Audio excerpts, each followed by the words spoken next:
Hello and welcome back. So आज की इस वीडियो में हम डिस्कस करेंगे वेपर प्रेशर को। इससे पहले वीडियो में हमने एवापोरेशन को डिस्कस किया था, तो बड़ा इंटरेस्टिंग टॉपिक है, ज़रूर चेकआउट कीजिएगा। और अगर वो वीडियो देखें ना, तब आप वेपर प्रेशर को समझ सकेंगे। यानी वेपर प्रेशर का जो ताल्लुक है वो होता है, मैं यहाँ लिख लेता हूँ, एवापोरेशन के साथ। ठीक है, इसको ज़रा समझना थोड़ा सा ना हमें ट्रिकी लगेगा, बट बहुत ही मज़ेदार है। ठीक है जी। तो वेपर प्रेशर का ताल्लुक एवापोरेशन से होता है। और एवापोरेशन में हमने डिस्कस क्या किया था कि एवापोरेशन एक फिजिकल प्रोसेस है, जो कि कोई भी लिक्विड हो तो उसके सरफेस एरिया पे हो, सरफेस पे हो रहा होता है, लिक्विड के सरफेस पर। और वहाँ से जब लिक्विड मॉलिक्यूल एवापोरेट हो जाता है, गैसियस फॉर्म में निकल जाता है, वेपर फॉर्म में, तो इस प्रोसेस को हमने कहा था एवापोरेशन। ठीक है, डिटेल में डिस्कस किया है, ज़रूर चेकआउट कीजिएगा वीडियो नंबर 1। अब हम बात करेंगे वेपर प्रेशर पर। ठीक है, तो इसको समझने के लिए ना हम थोड़ा यहाँ से दोबारा से स्टार्ट करते हैं। तो हमने क्या बात की थी, जब जब हमारे पास कोई भी लिक्विड हो, ठीक है, फॉर एग्जांपल मैं यहाँ बात करता हूँ, मेरे पास ये कंटेनर है और इसके अंदर मैं फिल कर देता हूँ कोई लिक्विड। ठीक है जी, जैसे मैं वाटर इसके अंदर फिल कर देता हूँ। वाटर के मॉलिक्यूल बहुत ज़्यादा हैं, ठीक है, इसके अंदर, और इसके सरफेस पर भी वाटर के मॉलिक्यूल मौजूद हैं। और एवापोरेशन में क्या हो रहा था, सरफेस के मॉलिक्यूल लिक्विड से कन्वर्ट हो रहा था गैस के अंदर। ठीक है, एवापोरेट हो रहा था, और इस प्रोसेस को हमने क्या कहा था, हमने कहा था एवापोरेशन। ठीक है जी। अब हम ज़रा इसी से आगे बढ़ते हैं। अब देखो बेटा, यहाँ पर ना, अगर ये हमारे पास जो सरफेस है ये ओपन हो, तो जितने भी लिक्विड मॉलिक्यूल है वो एवापोरेट होकर यहाँ से निकल जाएगा, हवा में शामिल हो जाएगा। लेकिन लेकिन अगर हम क्या कर दें, इस कंटेनर को क्लोज कर दें, मैं इस कंटेनर को बंद कर दूं, तब क्या होगा?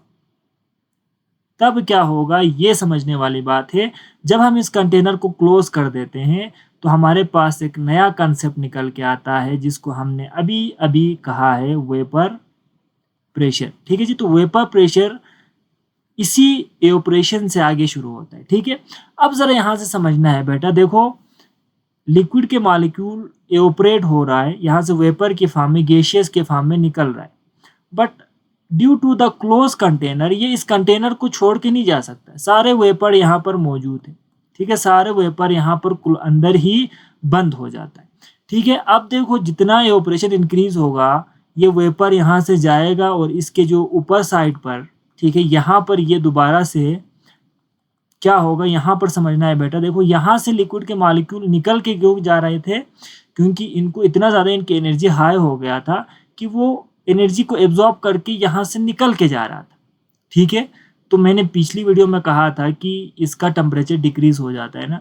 अब ये जो गैस के मॉलिक्यूल या लिक्विड के मॉलिक्यूल गैस बन के जा रहा है, लेकिन कंटेनर को तो छोड़ के नहीं जा सकता, तो ये ऊपर वाले साइड पे जाता है। तो जो ही यहाँ जाना, यहाँ पर आके ये बैठता है ना, तो इसका जो टेम्परेचर है वो दोबारा से डिक्रीज हो जाता है।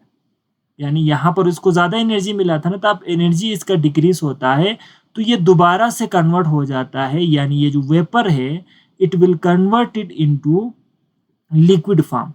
जब ये लिक्विड में कन्वर्ट हो जाता है, तो ये दोबारा से नीचे फॉल करता है, and this process is known as condensation. तो हमारे पास एक और टॉपिक आ गया कि कंडेंसेशन क्या होता है। तो मैं यहाँ लिख लेता हूँ कि लिक्विड का, ठीक है, सॉरी, लिक्विड का नहीं, ठीक है, कंडेंसेशन क्या होता है, गैस मॉलिक्यूल का, ठीक है, मैं यहाँ लिख लेता हूँ, गैस का कन्वर्ट हो जाना किसमें, दोबारा से लिक्विड में, and this process is known as condensation.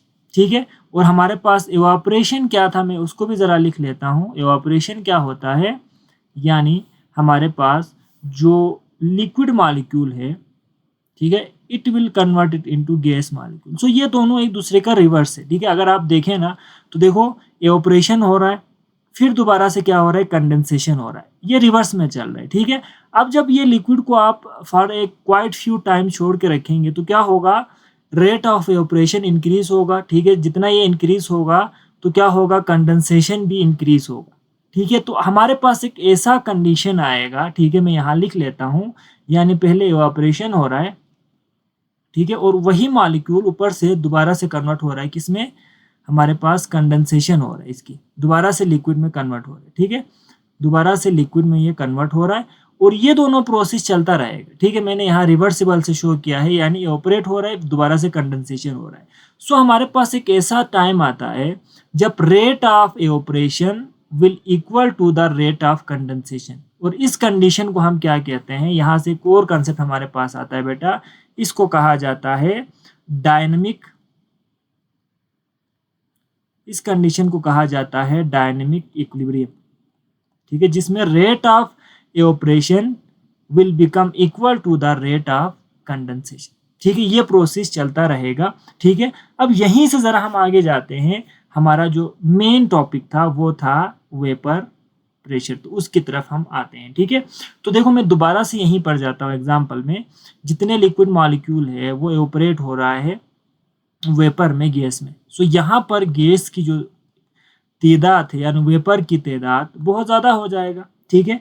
Vapour की तादाद ज़्यादा हो जाएगा तो ये जो वेपर यहाँ पर मौजूद है, फॉर्म्ड हो रहा है, ये क्या करता है, इस लिक्विड मॉलिक्यूल के ऊपर, यानी जहाँ से ये बना है ना, उस लिक्विड के सरफेस के ऊपर एक प्रेशर डालता है, एक फोर्स डालता है, एंड दैट फोर्स और pressure is known as vapour pressure, ठीक है। तो इसकी डिफिनेशन हम क्या लिख सकते हैं बेटा, मैं ज़रा डिफिनेशन लिख लेता हूँ, मज़ीद क्लियर हो जाएगा। द प्रेशर, ठीक है जी, the pressure exerted, the pressure exerted by vapor of liquid, vapor of liquid in equilibrium with, in equilibrium with, in equilibrium with the liquid, with the liquid at a given temperature, ठीक है। Temperature को change नहीं करना, at a given temperature is known as vapour pressure, ठीक है बेटा। तो यहाँ से हमें एक चीज़ क्या समझ में आता है, is known as vapour pressure, ठीक है जी। हमें ये समझ में आता है कि वेपर ऑफ लिक्विड जो यहाँ पर बन रहा है, ठीक है, वो तो बन रहा है, ठीक है। तो शुरू में जब वेपर बनता है तो जाहिर सी बात है कंडेंसेशन तो नहीं होगा ना, तो कंडेंसेशन भी शुरू होना चाहिए जब कंडेंसेशन और इवेपोरेशन जब इक्वल हो जाता है, डायनेमिक इक्विलिब्रियम आ जाता है ना, फिर उसके बाद जाहिर बात है बहुत ज़्यादा वेपर्स इसके अंदर फॉर्म्ड हो चुके होंगे, ठीक है। तो इक्विलिब्रियम आने के बाद, ठीक है, इक्विलिब्रियम के आने के बाद जो वेपर वहां पर बने हैं वो क्या करता है, उस लिक्विड के ऊपर, यानी जो जिस लिक्विड से ये वेपर बने हैं ना, उसके ऊपर एक प्रेशर डालता है, and that pressure is known as vapour pressure. तो यहाँ से हमारे पास वेपर प्रेशर क्रिएट हो गया कि ये हमेशा वेपर का एक प्रेशर होता है जो लिक्विड के ऊपर लगता है। अब यहाँ से एक और सवाल आता है बेटा, ये मैंने क्लोज कंटेनर की बात की, तो अगर हमारे पास ओपन कंटेनर हो, ठीक है, तो क्या फिर भी वेपर प्रेशर इसके अंदर जनरेट हो रहा होगा? सबसे बड़ा सवाल ये है बेटा। सो हम यहाँ पर एक और बात लिख लेते हैं, ठीक है, बिल्कुल हो रहा होगा, ठीक है, बिल्कुल होगा, लेकिन हम इसको वेपर प्रेशर नहीं कहेंगे। वेपर प्रेशर हम उस कंडीशन में कहेंगे जब ये क्लोज कंटेनर हो, स्मॉलर एरिया में मौजूद हो, ठीक है। लेकिन जब अगर ये ओपन होगा, ठीक है, तो जाहिर सी बात है अब यहाँ पर वेपर तो हमें फॉर्म होता हुआ नजर नहीं आएगा ना, क्योंकि वेपर तो एयर में शामिल हो जाएगा, तब भी वेपर प्रेशर जनरेट हो रहा होगा, एग्जर्ट हो रहा होगा, बट हम उसको क्या कहते हैं बेटा, हम उसको कहते हैं एटमॉस्फेरिक, उसको हम कहते हैं एटमॉस्फेरिक प्रेशर। समझ गए बेटा। So atmospheric pressure is also another name of vapour pressure, ठीक है। तो जो हमारे पास एटमॉस्फेयर है, ठीक है, एटमॉस्फेयर हमें पता है व्हाट एटमॉस्फेयर हम कहते हैं ना, द एयर सराउंडिंग अस को, ठीक है जी, एयर सराउंडिंग अस को हम कहते हैं, जो हमारे चारों तरफ हवा मौजूद होती है उसको एटमॉस्फेयर कहते हैं ना। सो जो एयर होता है वो भी क्या कर रहा होता है, अगर हमारे पास क्लोज सिस्टम ना हो, ठीक है, तो वो जिस अर्थ पर बहुत ज़्यादा लिक्विड मौजूद होते हैं ना, समंदर है हमारे पास, दरिया है, हर जगह पर लिक्विड होता है, तो हर लिक्विड के ऊपर एक प्रेशर डालता है atmosphere, and that pressure is known as atmospheric pressure, ठीक है। वो भी उस वक्त लगता है जब इक्विलिब्रियम एस्टेब्लिश हो जाता है, ठीक है, तो उस पर हम बाद में बात करेंगे। तो वेपर प्रेशर का अनदर नाम क्या है, एटमॉस्फेरिक प्रेशर है, जो कि हर लिक्विड के सरफेस के ऊपर लग रहा होता है, ठीक है जी। तो अब यहाँ से एक और चीज़ हमारे पास क्लियर हो गया। अब यहाँ से ना हमारे पास एक और टॉपिक आता है, वो है बॉइलिंग पॉइंट का। इस पर मैं नेक्स्ट वीडियो में बात करूंगा कि what does it mean by boiling point, और बॉइलिंग पॉइंट का वेपर प्रेशर से क्या ताल्लुक है, ठीक है, या वेपर प्रेशर का बॉइलिंग पॉइंट से क्या ताल्लुक है। दोनों का बहुत ही गहरा रिलेशन है, उस पर मैं डिटेल में एक वीडियो बनाऊंगा। बट यहाँ पर हमारे पास वेपर प्रेशर कंप्लीट हो गया, ठीक है। अब यहाँ से एक और चीज़ आपने समझना है बेटा, इसका एक यूनिट भी होता है, इसको मेजर करने का एक यूनिट भी होता है जिसका पता होना ज़रूरी है, ठीक है। वेपर प्रेशर को मेजर करने का एक यूनिट होता है, ठीक है, जिसको हम कहते हैं टॉर या फिर MM/Hg। दो यूनिट है ना हमारे पास, इन दोनों में से हम एक यूनिट को इस्तेमाल करेंगे, यूज़ करेंगे। MM/Hg जो है ना SI यूनिट है, और टार जो है ना हमारे पास कन्वेंशनल एक यूनिट है, लेकिन ज़्यादातर टार प्रेशर में हम इसको मेजर करते हैं। ये मैं यूनिट क्यों बता रहा हूँ, क्योंकि आगे जब हम इसके फैक्टर्स पे बात करेंगे ना, तब ये बहुत ज़्यादा काम आएगा, ठीक है। तो अभी हम इसी में शुरू करते हैं जी। नेक्स्ट जो हमारा टॉपिक है इसी में, वो है फैक्टर्स अफेक्टिंग वेपर प्रेशर, यानी कौन कौन से ऐसे फैक्टर है जो वेपर प्रेशर पर इफेक्ट करता है, ठीक है जी। तो इस पर हम जरा बात करेंगे। तो देखो, वेपर प्रेशर पर ना जो चीज़ें इफेक्ट नहीं करता वो सरफेस एरिया पे बिल्कुल डिपेंड नहीं करता। जितना सरफेस एरिया ज़्यादा होगा एवोपरेशन ज़्यादा होगा, जितना एवोपरेशन ज़्यादा होगा वेपर प्रेशर भी ज़्यादा होगा। So it does not depend upon surface area, ठीक है। और इसके अलावा ये लिक्विड के वॉल्यूम पे भी डिपेंड नहीं करता। मतलब आप कम लिक्विड ले लो, ज़्यादा लिक्विड ले लो, इससे फ़र्क नहीं पड़ता। वेपर प्रेशर उस पर बिल्कुल भी डिपेंड नहीं करता। अगर वाटर है तो वाटर आप एक प्याले में ले लो या एक बड़े कंटेनर में ले लो और एक ही जगह पे रखो ना, तो दोनों के ऊपर जो वेपर प्रेशर है सिमिलर होगा। So it does not depend upon volume either, ठीक है। तो ये दो चीज़ें तो आप यहाँ से क्लियर करके जाओ। मैं यहाँ उन चीज़ों की बात करूँगा जिस पर ये डिपेंड करता है, ठीक है, वेपर प्रेशर। तो पहला जो फैक्टर है हमारे पास वो है nature of liquid. Nature of liquid, liquid कौन सा है उस पर डिपेंड करता है। फॉर एग्जाम्पल नेचर में हमारे पास क्या आता है, इंटरमॉलिक्यूलर फोर्स आता है, इस पर हम अभी बात करेंगे। और इसके अलावा साइजेस आते हैं, मॉलिक्यूल के साइजेस आते हैं, ठीक है। तो ये जो चीज़ें होती हैं ना, इसको कहते हैं नेचर, तो इस पर डिपेंड करता है। दूसरा जो अहम फैक्टर है ना, वो हमारे पास क्या है, वो है टेम्परेचर। टेम्परेचर पे डिपेंड करता है वेपर प्रेशर। और जो थर्ड हमारे पास है वो हमारे पास है इंटरमॉलिक्यूलर फोर्स, ठीक है जी। इसमें मैंने ऊपर भी लिखा है, लेकिन यहाँ हम इसको जो है ना एक अलग पॉइंट बना के याद करेंगे। इंटरमॉलिक्यूलर फोर्स में ज़रा लिख लेता हूँ।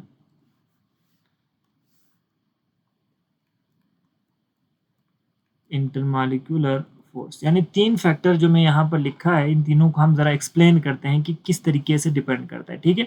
तो फर्स्टली हम बात करेंगे नेचर ऑफ लिक्विड के ऊपर, ठीक है। तो नेचर ऑफ लिक्विड में कैसे डिपेंड करता है, ठीक है। तो देखो इसमें ये, चलो ये दोनों चीज़ें आ रही हैं ना, तो इसको हम छोड़ के रखते हैं नेचर। अब देखो साइज अगर बड़ा होगा, ठीक है, मॉलिक्यूल का, मैं इस पर बात करता हूँ, ठीक है। तो साइज जितना मॉलिक्यूल का बड़ा होगा तो ऑपरेशन उतना ही, मतलब बहुत जल्दी ऑपरेट नहीं करेगा ना, क्योंकि साइज ज़्यादा बड़ा है तो मतलब वो ज़्यादा वजनी है, तो ऑपरेट आसानी से नहीं होता। ऑपरेशन कम होगा तो वेपर प्रेशर भी कम ही होता है, यानी बहुत टाइम लगेगा ना इक्विलिब्रियम एस्टेब्लिश होने में, फिर एक वेपर प्रेशर जनरेट होने में। सो साइज बड़ा तो वेपर प्रेशर कम, साइज छोटा तो वेपर प्रेशर ज़्यादा, ठीक है। अब मैं अहम चीज़ की तरफ आता हूँ, वो है हमारे पास टेम्परेचर। इसको समझना है बेटा, टेम्परेचर पर कैसे इफेक्ट पड़ता है, ठीक है। तो अगर हम टेम्परेचर को इंक्रीज करेंगे, मैं पहले बताता हूँ, ठीक है। टेम्परेचर को हम अगर इंक्रीज करेंगे तो क्या होगा बेटा, जो लिक्विड के मॉलिक्यूल की जो एनर्जी है ना, काइनेटिक एनर्जी, वो भी इंक्रीज होगा, ठीक है। मूवमेंट तेज हो जाएगा। और जब लिक्विड की मूवमेंट तेज होगी, ठीक है, तो जो इंटरमॉलिक्यूलर फोर्स होता है ना, वो जल्दी ब्रेक हो जाएगा मूवमेंट की वजह से, ठीक है।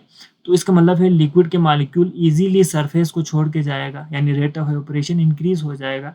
और जब रेट ऑफ एवोपरेशन इंक्रीज होता है ना बेटा, तो हमारे पास वेपर प्रेशर जो होता है वो क्या होता है, वो भी इंक्रीज होता है, ठीक है। एवोपरेशन इंक्रीज तो वेपर प्रेशर भी इंक्रीज, ठीक है। तो हम इसको कैसे लिखेंगे, ठीक है। तो हम लिखेंगे हाइयर द टेम्परेचर, ठीक है, higher the temperature, higher the temperature,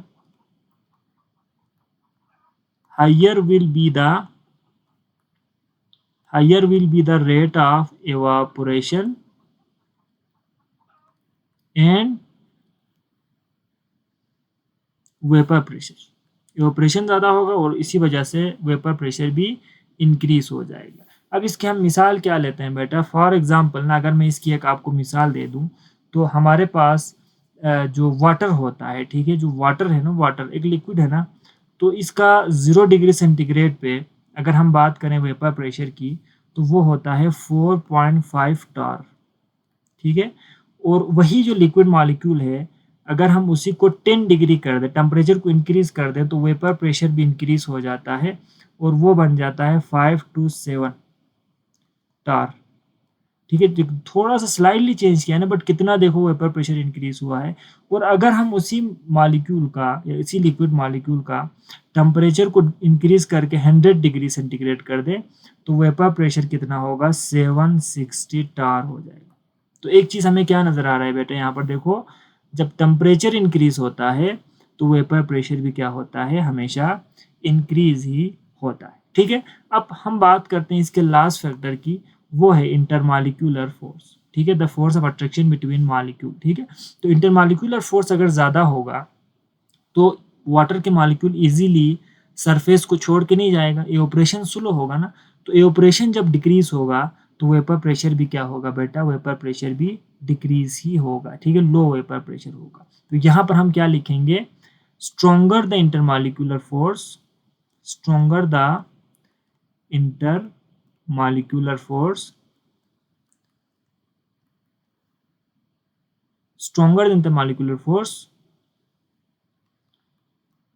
lower will be the vapour pressure and vice versa, ठीक है जी। तो वेपर प्रेशर उतना ही कम होगा। तो यहाँ से अगर हम इसकी एक एग्जांपल दे दें तो हमारे पास टेम्परेचर को हमने चेंज नहीं करना पड़ेगा, ठीक है। अगर हम बात करें एट 20 डिग्री सेंटीग्रेड, ठीक है, 20 डिग्री सेंटीग्रेड पर हमारे पास दो लिक्विड है, एक है ग्लाइसरोल, ठीक है, और दूसरा हमारे पास क्या है बेटा, दूसरा हमारे पास है आइसोपेंटेन। ये दो लिक्विड हमारे पास है, ठीक है। और टेम्परेचर हम चेंज नहीं कर रहे क्योंकि टेम्परेचर का इफेक्ट तो हमने ऊपर देख लिया था, ठीक है। तो ये देखें, ग्लाइसरोल का 20 डिग्री सेंटीग्रेड पे ना जो वेपर प्रेशर होता है ना, वो होता है 0.00016 टार, बहुत ही कम होता है। जबकि हमारे पास आइसोपेंटेन का जो वेपर प्रेशर होता है 20 पे, वो होता है 580 टार। तो यहाँ पर जो डिफरेंस आपको नजर आ रहा है बेटे, वो पैटर्न आपको समझ में आ रहा है। देखो, ग्लाइसरोल के अंदर ना कौन सा बॉन्ड होता है, इसके अंदर होता है पोलर, यानी हम कहते हैं ना डाइपोल, डाइपोल इंट्रैक्शन या फोर्स ऑफ अट्रैक्शन होता है मॉलिक्यूल के दरमियान, ठीक है, ग्लाइसरोल के अंदर, क्योंकि ये पोलर है ना। आइसोपेंटेन जो कि नॉन पोलर है, तो इनके अंदर कौन सा होता है, इनके अंदर होता है इंड्यूस डाइपोल। तो इस पर मैंने एक वीडियो बनाया हुआ है इंटरमॉलिक्यूलर फोर्स पर, उसको ज़रूर चेकआउट कीजिएगा। उसमें मैंने ये बताया था कि जो डाइपोल फोर्स होता है, it is much stronger bond than induced dipole. ये बहुत ही वीक होता है, बहुत ही वीक, ये स्ट्रॉन्ग है, ठीक है। तो देखो, जहाँ पर स्ट्रॉन्ग इंटरमॉलिक्यूलर फोर्स है उसका वेपर प्रेशर कम होता है, जहाँ पर वीक इंटरमॉलिक्यूलर फोर्स है उसका वेपर प्रेशर क्या है, बहुत ही ज़्यादा है। तो मैंने यही लिखा है, stronger intermolecular force, lower will be the vapour pressure, and lower the intermolecular force, और हम कह सकते हैं कि weaker the intermolecular force, stronger will be the vapour pressure. तो ये तीन जो फैक्टर्स थे उसको भी मैंने आपको यहाँ पर समझा दिया। सो नेक्स्ट जो हमारी वीडियो होगी वो बॉइलिंग पॉइंट पर होगा, और जब बॉइलिंग पॉइंट क्लियर हो जाएगा ना, तो यहाँ पर बहुत सारे रीजनिंग क्वेश्चंस हमारे पास आते हैं बेटा, उसको हम क्लियर करेंगे। और उस रीजनिंग क्वेश्चन का ताल्लुक जो है ना, वो वेपर प्रेशर और बॉइलिंग पॉइंट दोनों से होता है, ठीक है। तो जिससे कि मैं कुछ एग्जांपल दे दूं, तो why food cook quicker in the pressure cooker, या माउंट एवरेस्ट पे बॉइलिंग पॉइंट ज़्यादा क्यों हो जाता है, ठीक है, या फिर सी लेवल पे बॉइलिंग पॉइंट डिक्रीज क्यों हो जाता है। तो ये बहुत सारे ऐसे सवाल हैं जिसका ताल्लुक वेपर प्रेशर से है और बॉइलिंग पॉइंट से। तो उस पर हम एक अलग वीडियो बनाएंगे। सो इस वीडियो के लिए इतना ही, आई होप आपको समझ में आ गया होगा। सो मिलते हैं नेक्स्ट वीडियो में, अपना ख्याल रखिएगा।